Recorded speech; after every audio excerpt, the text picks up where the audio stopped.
اگلا آیا تو جنتی کیا کہیں گے؟ واہ ماشاءاللہ چچا جان آپ بھی آ گئے، واہ مزہ آ گیا، کیسی اچھی کٹے گی جنت میں بیٹھ گئے، اور بھائی صاحب آپ بھی آ گئے، واہ واہ کتنا اچھا ہے، آئیے استقبال ہے، اور فلاں صاحب آپ بھی آ گئے، اور دادا جان آپ کا نمبر بھی آ گیا، اور ماشاءاللہ آپ بھی تشریف لائے۔ جنتی جو لوگ موجود ہیں، جو نیا جنتی آئے گا اس کا استقبال، ہر ایک کا دل میں ہر ایک کے لیے جگہ، ہر ایک کی ترقی سے خوشی۔ یہ نہیں ہے آج کی دنیا میں ہمارے یہاں کیا ہے کہ کوئی آدمی کسی نیکی پر کسی اچھائی پر آگے بڑھا جائے ہم اس کی ٹانگ کھینچ رہے ہیں۔ جنتیوں کی پہچان یہ بتائی گئی کہ وہ ہر ایک کا استقبال کریں گے۔ آپ بھی آ گئے اور ماشاءاللہ آپ بھی آئے اور ماشاءاللہ آپ بھی آئے، یہ ہوگی جنتیوں کی پہچان۔ اور دوزخیوں کی پہچان کیا بتائی؟ قرآن کریم میں تذکرہ ہے، حتی اذا ادارکوا جمیعا قالت اولاہم لاخراہم، جب سارے جہنمی جہنم میں پہنچ جائیں گے، دوزخی دوزخ میں چلے جائیں گے، تو سارے مل کر ایک دوسرے پر الزام لگائیں گے، لڑیں گے آپس میں، مخالفت کریں گے۔ ایک کہے گا ہم تمہاری وجہ سے دوزخ میں آئے، دوسرا کہے گا تم نے بہکایا تھا اس لیے ہم گناہوں کی طرف گئے، تیسرا کہے گا ہم تمہاری غلطی کی وجہ سے پھنسائے گئے، چوتھا ایک اگلے پر الزام لگائے گا کہ ہم تمہاری وجہ سے گئے۔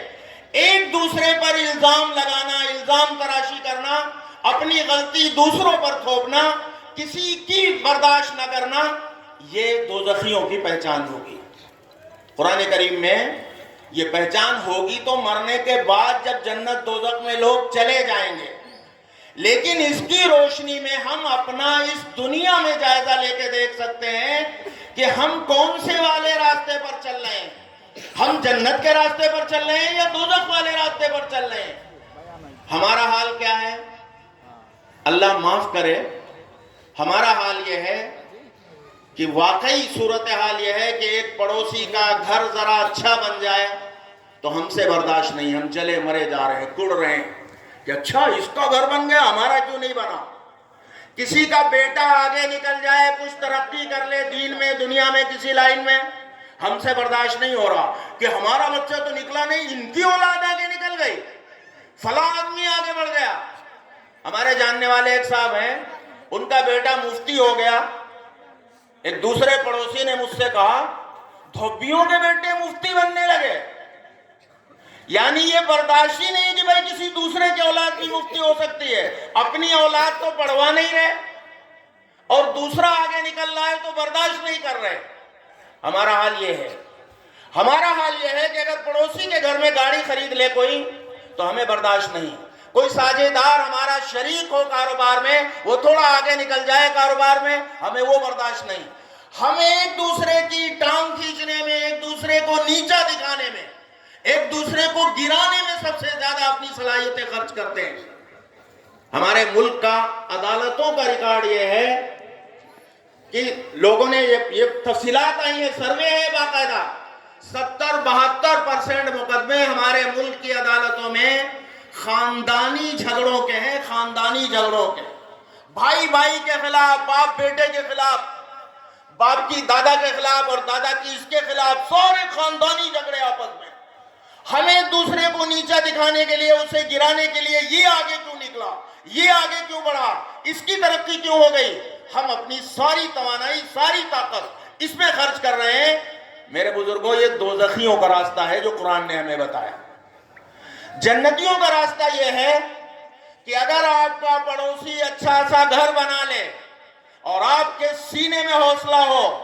تو آپ جا کے اس سے کہیں بھائی جان آپ نے شاندار گھر بنایا، مزہ آ گیا، ہمارے محلے میں ایک اچھا سا گھر تو ہوا، سارا محلہ ہلکے پھلکے مکانات سے بھرا ہوا تھا، ایک شاندار گھر آپ نے بنا دیا، مزہ آ گیا۔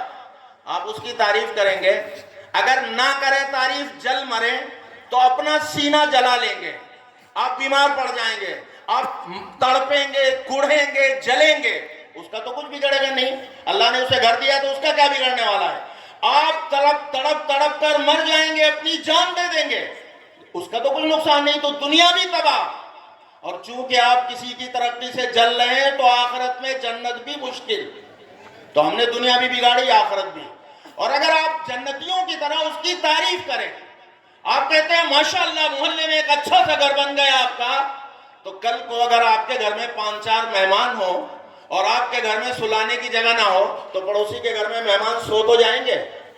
کوئی آپ کے محلے میں تقریب ہو, کوئی ضرورت پڑ جائے,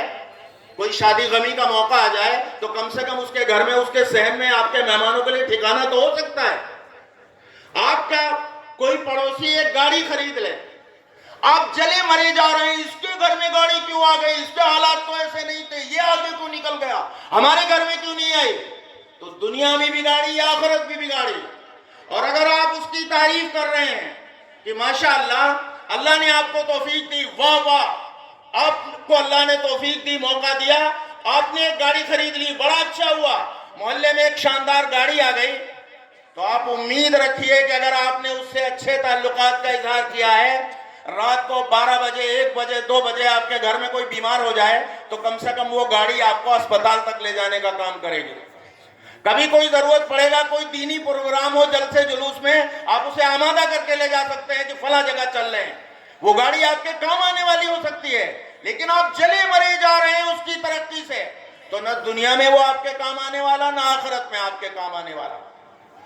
ہمارا جنت کا اور دوزخ کا معیار یہ ہے کہ اگر ہم ایک مسلمان کی خوشی سے خوش ہوتے ہیں, اس کی ترقی سے راضی ہوتے ہیں, اس کو ہم پسند کرتے ہیں, اس پر واہ واہ کہنے کا حوصلہ رکھتے ہیں, تو میرے بزرگوں یہ ہے جنت کا راستہ. اور اگر اس کے برخلاف